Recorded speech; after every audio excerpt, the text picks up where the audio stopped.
오늘 예수님께서는 어떻게 하면 우리가 기도하고 구하는 것이 그대로 이루어지는 신나는 기도를 할 수 있을까 가르쳐 주고 계십니다.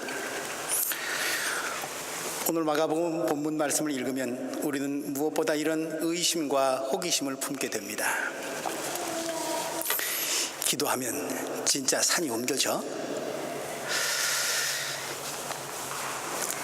누구든지 이 산더러 번쩍 들려서 바다에 빠져라 하고 말하면 그대로 이루어질 것이다 라는 주님의 말씀 때문입니다. 기도를 통해서라도 초자연적인 능력을 과시하고 싶은 욕망이 우리 속에 꿈틀거리고 있기 때문일까요? 그러나 예수님은 육지에 있는 바위나 흙덩어리를 바다에 집어넣는 따위의 토목공사에는 전혀 관심이 없으셨습니다. 토목공사라면 대한민국이 세계 1등입니다.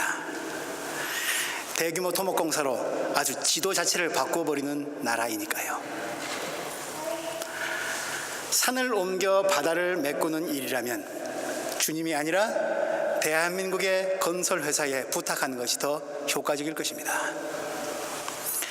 예수님이 오늘 본문에서 말씀하신 산, 이 산은 흙이나 돌로 된 산이 아닙니다. 내가 가야 할 길을 가로막고 있는 장애물들, 내 삶을 방해하고 억압하고 있는 어려움들, 뚫고 나가거나 넘어설 엄두조차 나지 않는 것들, 그런 것들이 주님이 말씀하시는 산입니다. 이런 산들을 넘어서고 정복하는 것이야말로 산을 번쩍 집어들어서 바다에 빠뜨리는 것만 같은 정말 신나는 일, 기적 중의 기적 아닐까요? 오늘 주님은 우리 앞을 가로막고 있는 산을 옮기는 기적이 다름 아니라 기도를 통해서 가능하다고 말씀하시면서 이 산을 옮기는 세 가지 원칙을 알려주고 계십니다. 그 첫째 원칙은 하나님을 믿어라입니다. 기도할 때 하나님에 대한 믿음이 반드시 있어야만 한다는 말씀이지요. 당연한 말씀처럼 들려옵니다만 기도하는 제 모습을 보면 꼭 그렇지도 않다는 생각이 듭니다. 지금 함께 예배드리고 있는 우리 교우들 중에 내 삶을 가로막고 있는 산 같은 문제가 없는 분은 아무도 안 계실 겁니다. 가정 문제, 경제 문제, 건강 문제, 학업 문제, 신앙 문제, 인간관계의 문제, 기타 등등. 나의 산은, 나를 가로막고 있는 산은 무엇입니까? 그 산에 가로막혀서 혹은 산속에 갇혀서 산 지가 너무도 오래돼서 이제는 그 산속에 사는 게 익숙해져서 산을 오르거나 넘어설 생각조차 아예 안 하고 있지는 않습니까? 상황이 이쯤 되면 우리는 기도를 하더라도 하나님을 바라보면서 하는 것이 아니라 문제만 보면서 기도하게 됩니다. 문제 속에 갇혀서 산속에 파묻혀서 기도하다 보면 내 경험, 내 잘못, 내 연약함이 먼저 눈에 들어옵니다. 그리고 실패에 대한 두려움, 넘어서지 못할 것에 대한 공포감, 나를 뒤덮습니다.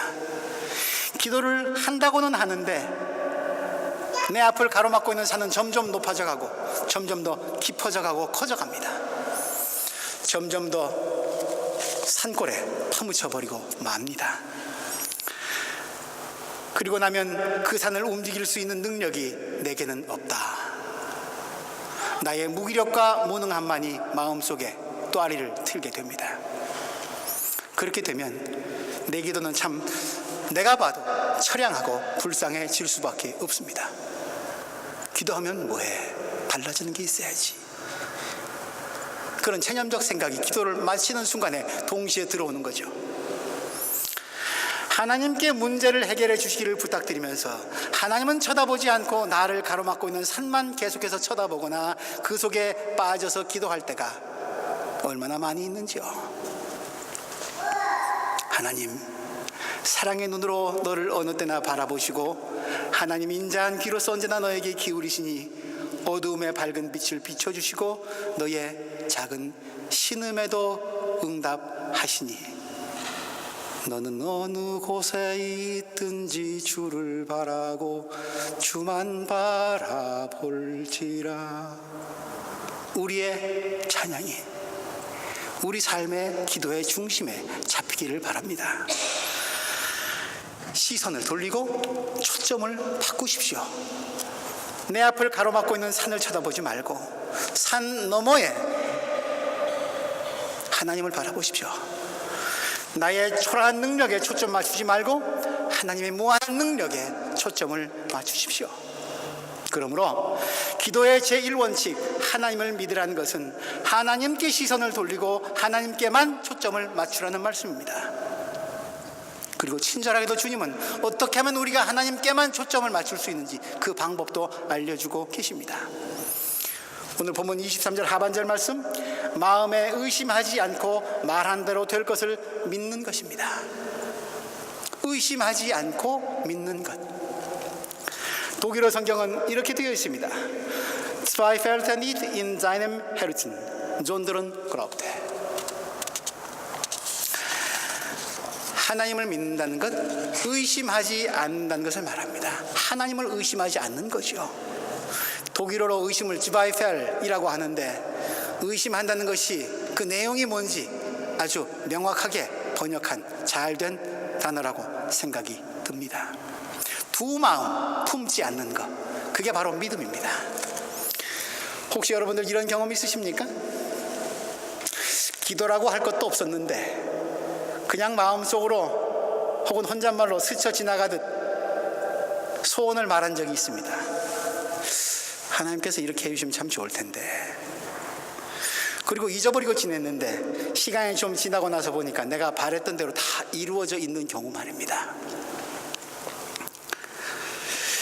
열심히 간절하게 꾸준하게 기도하는데도 잘 안 이루어지는 기도가 있고, 바람처럼 한순간 스쳐 지나가듯 기도했는데 금방 들어주시는 기도가 있습니다. 원인이 어디 있을까요? 생각해보면 그처럼 자연스럽게 이루어진 기도의 내용을 들여다보면 내 욕망이라든지 이기적인 생각이 없는 참 맑고 순수한 기도였습니다. 두 마음을 품지 않았던 사심 없는 기도였습니다. 특히 남을 위해서, 나를 위해서가 아니라 남을 위해서 드린 기도일 경우에는 더욱 그러합니다. 하나님을 믿고 기도드린다는 것, 하나님이 내 기도를 들어주실지 아닐지 따지거나 의심하면서 드리는 기도가 아닙니다. 다윗은 온 이스라엘을 옴짝달싹 못하게 가로막고 있는 산 같은 골리앗 앞에 서서 그를 맞서 싸우러 나가면서 이렇게 기도드립니다. 너는 칼을 차고 창을 메고 투창을 들고 내게로 나왔으나 나는 네가 모욕하는 이스라엘 군대의 하나님 곧 만군의 주님의 이름을 의지하고 너에게로 나왔다. 전쟁에서 이기고 지는 것은 주님께 달린 것이다. 주님께서 너희를 모조리 우리 손에 넘겨주실 것이다. 골리앗을 향해서 외친 말이지만 이것은 하나님께 드린 그의 기도였습니다. 그리고 아마 이 기도는 그가 이미 시냇가에서 돌 5개 물맷돌거리를 고르려고 할 때, 그가 시냇가에 무릎 꿇었을 때, 그때 이미 드린 기도의 내용이었을 것입니다.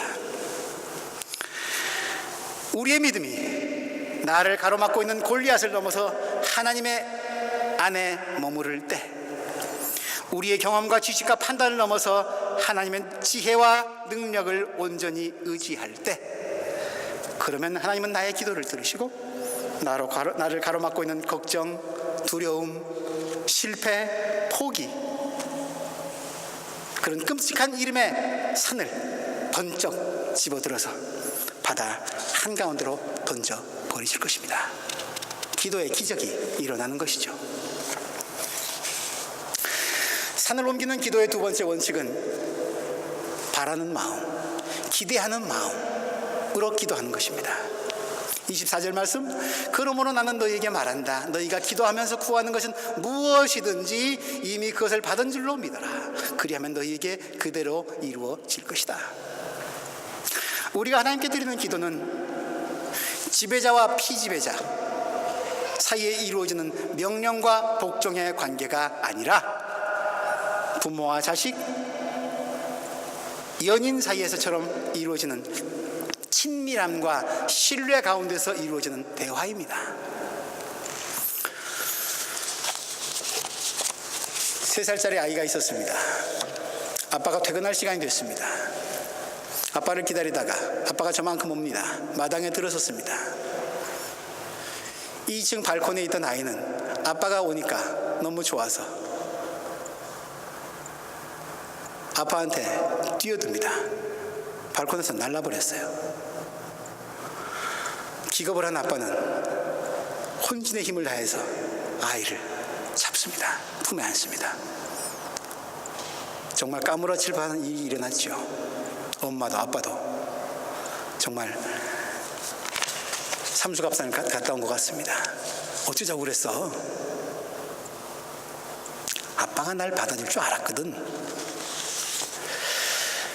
아버지가 자기를 받아줄 것이라 믿고 자기를 던지는 아이처럼 막연한 소망이 아니라 확신 있는 소망을 가지고 기도를 드릴 때, 그때만이 우리는 응답을 받기 전에 하나님께 먼저 감사드릴 수 있고, 기도할 수 있음이 그것 자체가 이미 기쁨이고 감사이죠.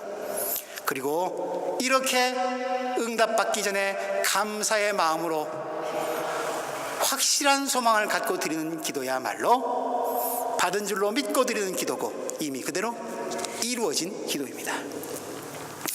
오늘 구약성경 본문은 여러분들이 잘 아시는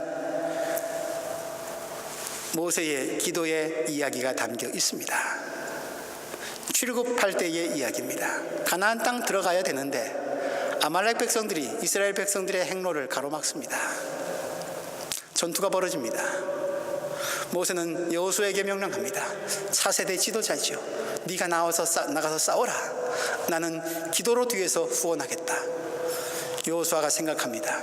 그래, 어르신이 직접 나가서 창칼 들고 싸우는 것보다 그래, 모세 어르신이 기도로 후원해 주시는 것이 나한테는 더없이 든든한 힘이 될 거야. 그렇게 하겠습니다. 여호수아는 다음날 전쟁에 나갑니다. 모세는 약속대로 기도를 합니다. 하나님을 향해서 하나님께 전체를 의탁하면서 팔을 들고 기도를 하는데 여호수아가 용감하게 아말렉 군대를 물리칩니다. 팔이 좀 피곤합니다. 팔을 내립니다. 이게 웬일입니까? 전세가 뒤바뀝니다. 여호수아가 쫓깁니다. 이스라엘군이 패배해서 도망하기 시작합니다. 모세는 다시 여호와께로 향합니다.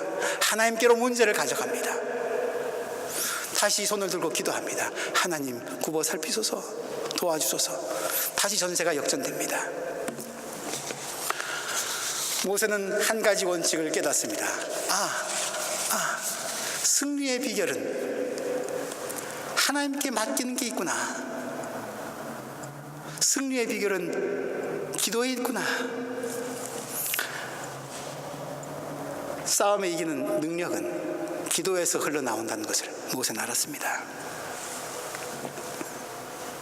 우리도 가끔 그런 경험 있지 않습니까?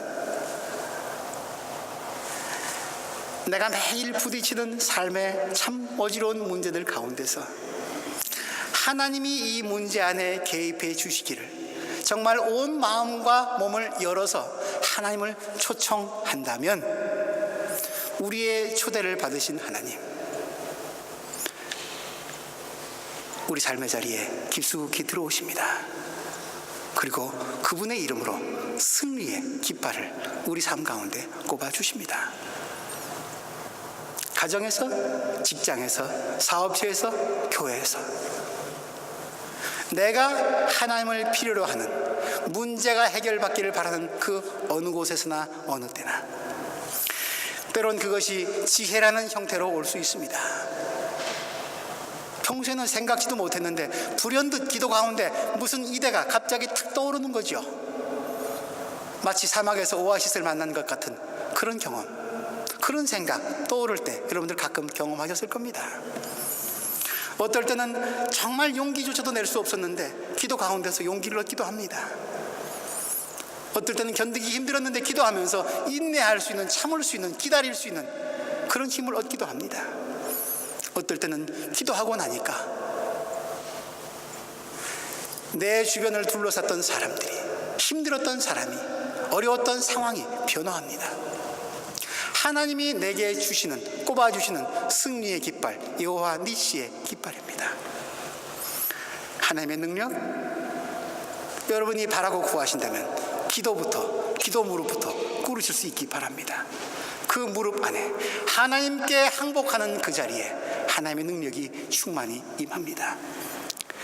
거꾸로 생각해 봅니다. 기도하지 아니하고 하나님께 손들지 아니하고 발 벌리지 아니하고 손을 호주머니에 꼽아 넣습니다. 까짓거 기도하면 뭐해? 아니, 이건 하나님 힘 안 빌리고 내 힘으로도 얼마든지 할 수 있어. 내 손을 하나님을 향하지 아니하고 호주머니에 찔러 넣는 순간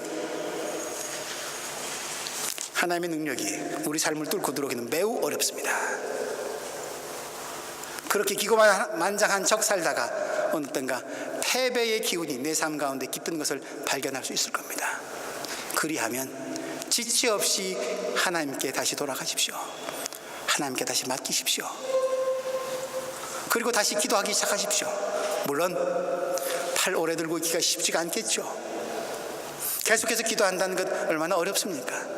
그때 모세 곁에 아론과 훌이 지쳐가는 모세를 받들고 도와줬듯이 성령께서, 주께서 우리를 도우시려고 보내신 보혜사 성령께서 우리의 기도를 대신해 주실 것입니다.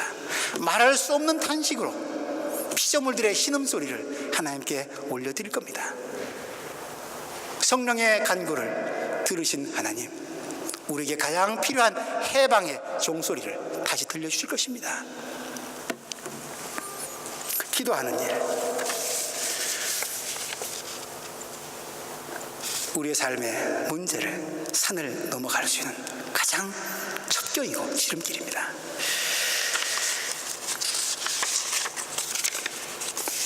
산을 옮기는 기도의 세 번째 원칙, 사랑의 정신으로 하는 기도입니다. 오늘 본문 25절 말씀, 너희가 서서 기도할 때에 어떤 사람과 서로 등진 일이 있으면 용서하여라. 그래야 하늘에 계신 너희 아버지께서도 너희의 잘못을 용서해 주실 것이다. 노하기를 더디하시고 인내하시는 하나님은 사랑이시고 우리를 항상 용서할 준비가 되어 있으신 분이십니다. 하나님은 그래서 하나님께 기도드리는 우리 또한 하나님과 동일한, 똑같진 않더라도 비슷한 태도라도 취하기를 원하십니다. 만일 우리가 나를 힘들게 하는 어떤 사람에 대해서 언제까지나 분노나 미움을 품고 억울함과 한을 풀지 않고 있다면 우리는 나와 그 사람 사이뿐 아니라 나와 하나님 사이에도 높은 장벽을 세우고 마는 꼴이 됩니다. 그리고 그 장벽은 하나님과 나 사이에 심각한 영향을 미치게 될 것입니다. 하나님께 가까이 다가서기를 원하십니까? 하나님의 용서받은 기쁨을 체험하고 그 기쁨을 나누기를 원하십니까? 무엇보다 먼저 용서할 줄 아는 사람이 되어야 합니다. 우리가 우리에게 죄진 자를 용서하여 준 것 같이 우리의 죄를 용서하여 주옵시고, 주님이 가르쳐 주신 기도는 하나님의 용서를 받기 전에 내가 먼저 해야 할 것이 무엇인지를 알려주고 계십니다. 마태복음 5장 23절 이하 말씀, 그러므로 네가 제단에 제물을 드리려고 하다가 네 형제나 자매가 내게 어떤 원한을 품고 있다는 생각이 나거든 너는 그 제물을 제단 앞에 놓아두고 먼저 가서 네 형제나 자매와 화해해라. 그런 다음에 돌아와서 제물을 드리라.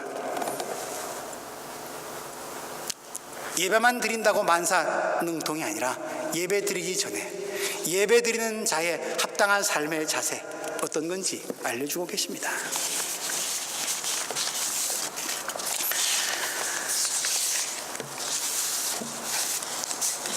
여수에 뒤면 2013년 7월 27일이 됩니다. 1953년 7월 27일이 무슨 날인지 아십니까? 한국전쟁. 1950년 6월 25일 발발했던 한국전쟁이 종전을 선언한 날입니다. 7월 27일 종전협정이 맺어졌습니다. 그리고 이제 7월 27일이 되면 종전협정이 체결된 지 60주년 환갑이 된 겁니다. 갑자가 한 바퀴 돌아간 거죠. 그러나 우리의 상태는 여전히 똑같습니다. 1953년 7월 27일 그날의 상황을 이렇게 보도한 글을 읽었습니다. 1953년 7월 27일 판문점 일대의 하늘은 두툼한 구름이 뒤덮여 있었지만 구름 사이로 이따금씩 햇빛이 새어 나오곤 했다. 1127일간의 전투 속에서 764일간의 지루한 휴전 협상 끝에 마침내 평화의 날이 찾아온 것이다.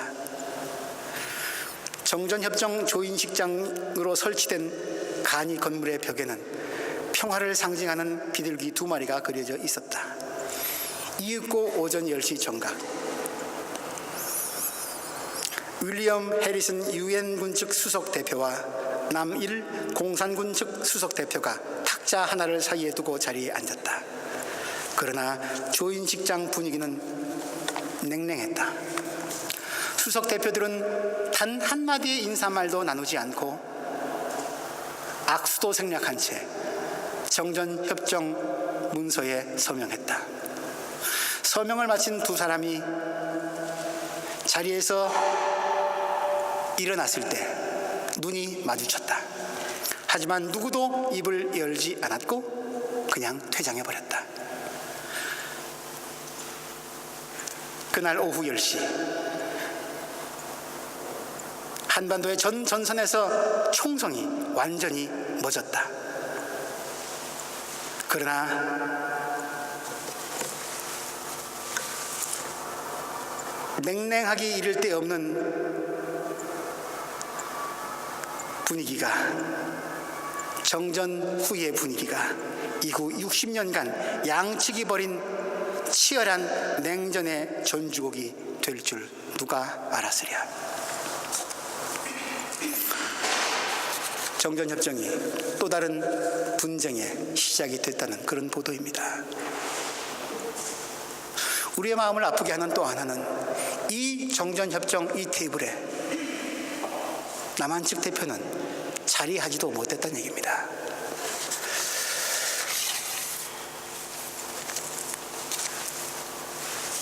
정전협정 1조 1항엔 이런 말이 있습니다.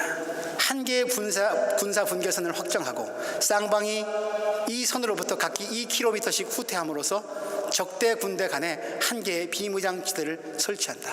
정전협정 1조 1항입니다. 이 말을 액면 그대로만 따른다면 군사 분계선은 육지에만 존재합니다. 바다는 평화로울 수 있습니다. 전쟁의 소용돌이에서 분단의 경계선에서 넘어설 수 있는 곳이라는 해석도 가능해질 것만 같습니다. 그러나 60년 동안 우리의 바다는 그 언제도 평안할 날이 없었습니다. 가장 소용돌이 치는 지역이었죠. 요즘도 NLL 문제로 시끄럽습니다. 개인적으로 넘지 못하는, 기도할 수밖에 없는 산이 있지만, 사랑하는 교우 여러분들, 오늘 우리 기도하시는 집사님이 기도하셨듯이 우리 민족이 넘지 못하고 있는 산, 분단의 산, 그냥 정말 생각 같아서는 바다에 풍덩 던져버리고 싶은, 빠뜨려 수장시켜버리고 싶은 골리앗 휴전선 아닙니까?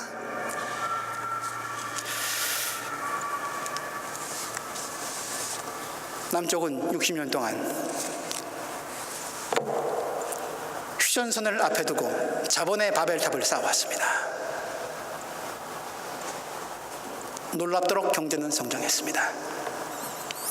북한은 휴전선을 앞에 두고 무기의 바벨탑을 쌓아왔습니다. 핵을 자랑하지만 남과 북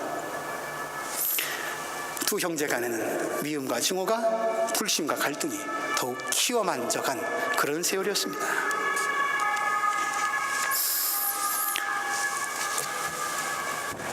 이번 10월 8일 날 이곳 베를린에서 모스크바 이르쿠츠크, 북경 신의주, 평양을 거쳐 부산까지 이르는 평화 열차가 달려갑니다. 물론 신의주를 뚫고 넘어가기는 쉬운 일이 아닙니다. 지금 허락이 되질 않습니다. 그러나 이 열차는 그런 꿈을 안고 달려갑니다. 막히면 돌아서라도 가겠다고 그렇게 우직하게, 너무도 순박한 순수한 터무니없는 꿈을 꾸면서 달려갑니다.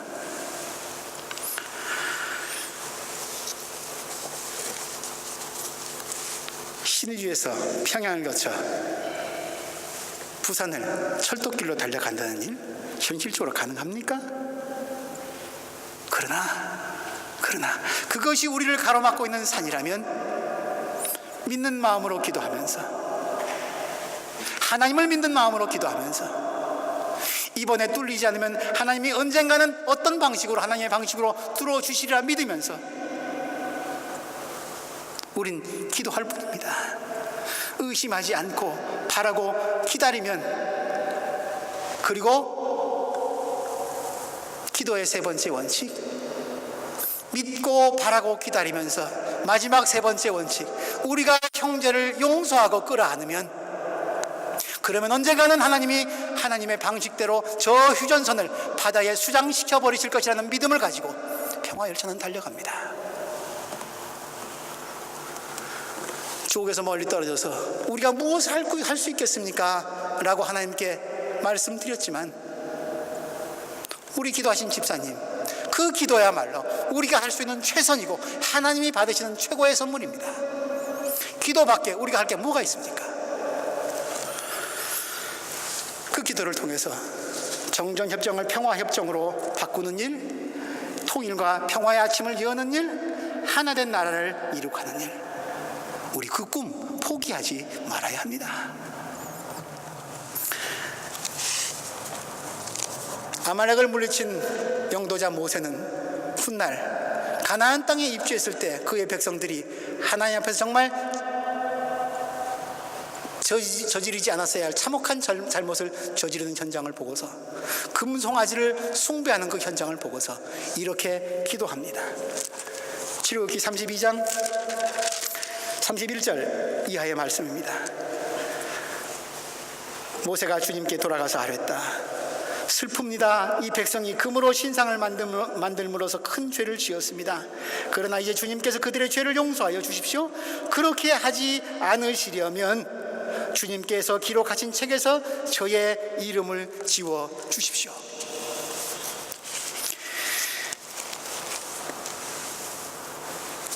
기독교 최고의 선교사,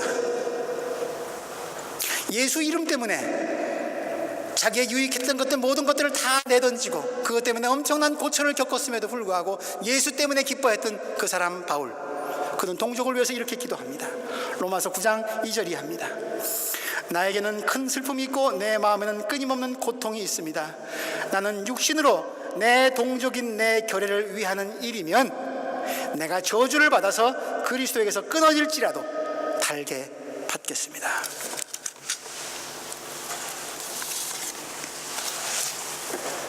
오늘 이방 땅에서 살고 있는, 아니 휴전선을 사이에 두고 살고 있는 우리 민족의 기도가, 아니 그리스도인들의, 적어도 하나님을 바르게 믿으려고 하나님의 역사를 기대하고 있는 그리스도인들의 기도가 이래야 하지 않겠습니까? 나를 끊으실지라도, 나를 제하여 버리실지라도 민족만큼은 살려주십시오. 이어주십시오.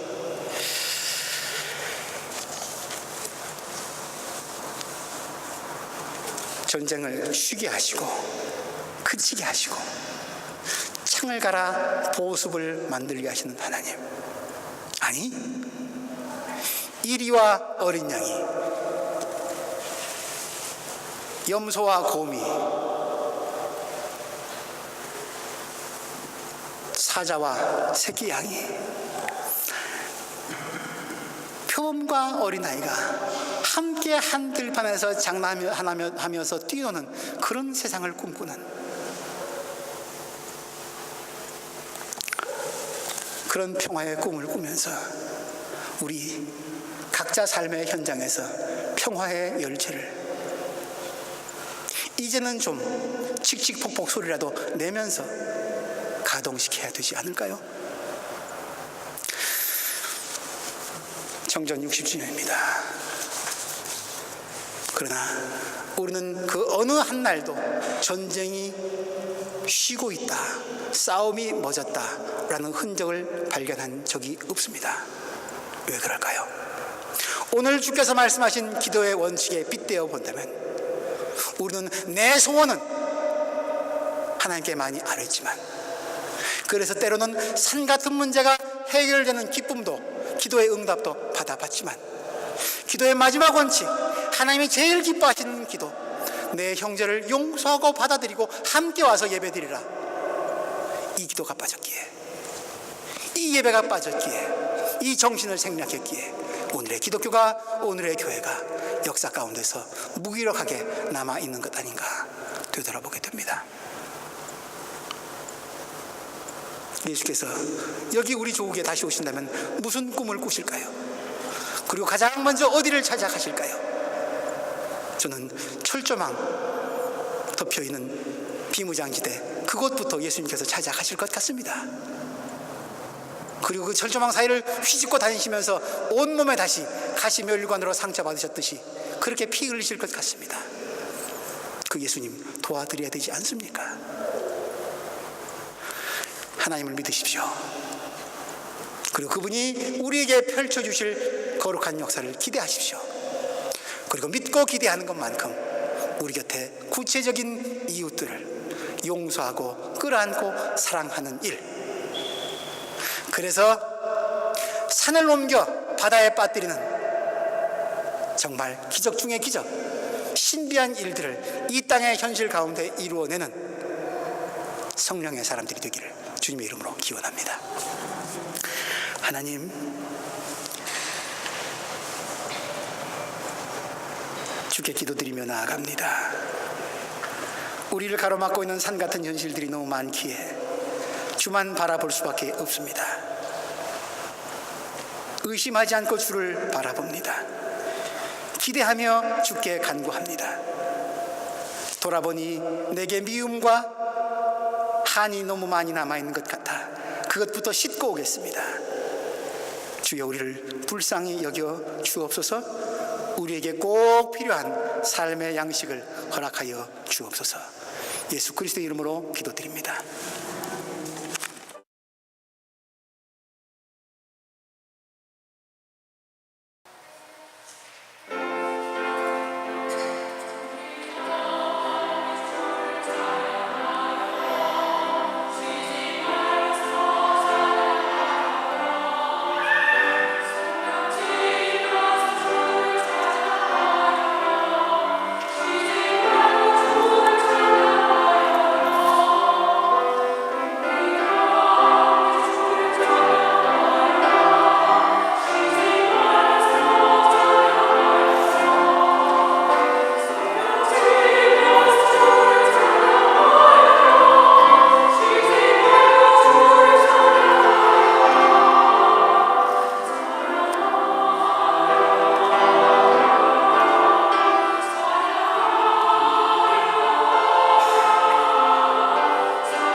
그리스도만 바라는, 오직 예수 그리스도만 기대하는 그런 찬양을 저희들이 들을 수 있으면 좋겠습니다. 주님께서, 하나님께서 저희들에게 주시는 물질적으로 그런 것들이 아니라 이 시간에 오직 예수 그리스도만 바라보며 그 사랑을 찬양할 수 있는, 그 사랑을 생각하며 그 사랑을 올릴 수 있는, 느낄 수 있는 그런 찬양을 드릴 수 있으면 좋겠습니다. 이 시간에 함께 아버지께 나갑시다.